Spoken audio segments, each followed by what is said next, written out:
गहरे जंगलों के बीच बसा था एक छोटा सा गांव, सिंदूरगढ़। यह गांव जितना सुंदर था उतना ही रहस्यमयी भी।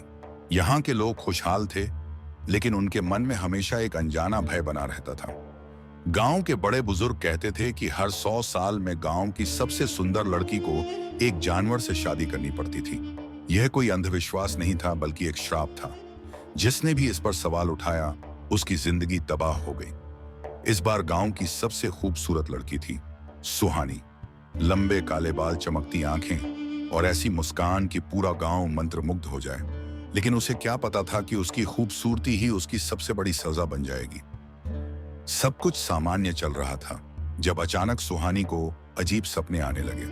सपनों में एक अजनबी आवाज कहती, अगर तुमने इस शादी से इनकार किया तो तुम्हारे परिवार पर बड़ा संकट आ जाएगा।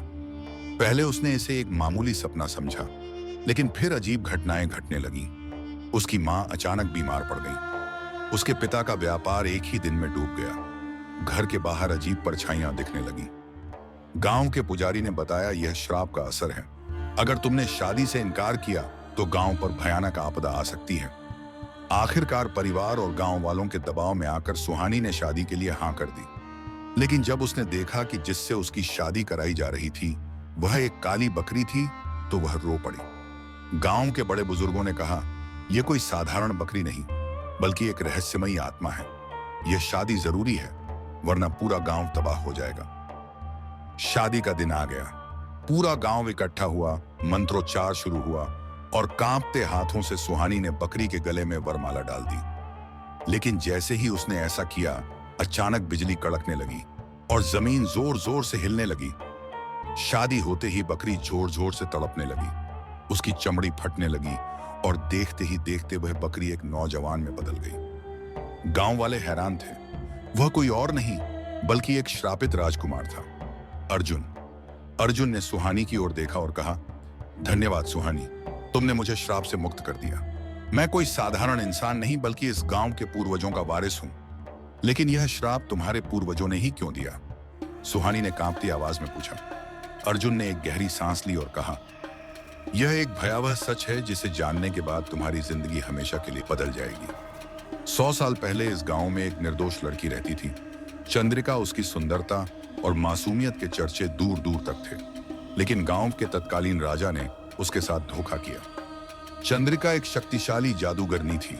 जब राजा ने उसे धोखा दिया तो उसने क्रोधित होकर गांव को श्राप दे दिया। हर 100 साल में इस गांव की सबसे सुंदर लड़की को एक जानवर से शादी करनी पड़ेगी, और अगर नियम तोड़ा गया तो पूरा गांव विनाश की आग में जल जाएगा। राजा ने उसे मारने की कोशिश की, लेकिन मरने से पहले उसने एक और जादू किया।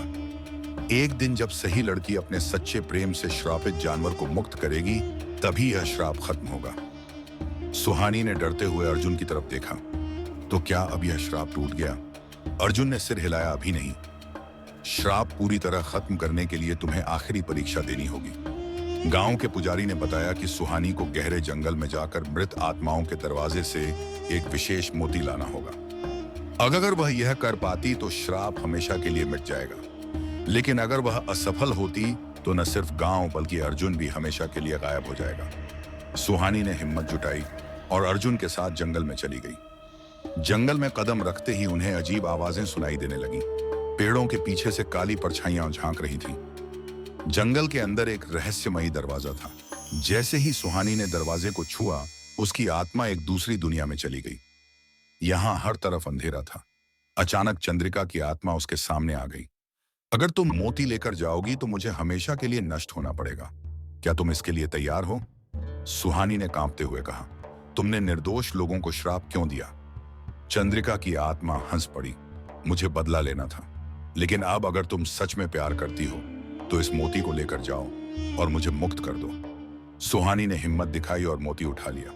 अचानक सब कुछ रोशनी में बदल गया और वह वापस जंगल में आ गई। सुहानी ने मोती अर्जुन के हाथ में दिया। जैसे ही अर्जुन ने इसे छुआ, आसमान में रोशनी छा गई। गांव के आसपास के अंधेरे बादल छंट गए। चंद्रिका की आत्मा आसमान में उड़ गई और बोली, तुमने साबित कर दिया कि प्यार किसी भी श्राप से बड़ा होता है। यह गांव अब आजाद है। गांव वालों ने सुहानी और अर्जुन को धन्यवाद दिया और इस तरह 100 साल पुराना श्राप खत्म हो गया।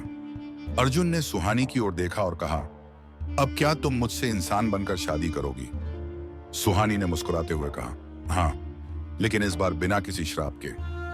तो कोई अच्छा सा कमेंट करें और चैनल को सब्सक्राइब और बेल आइकॉन को दबाना ना भूलें।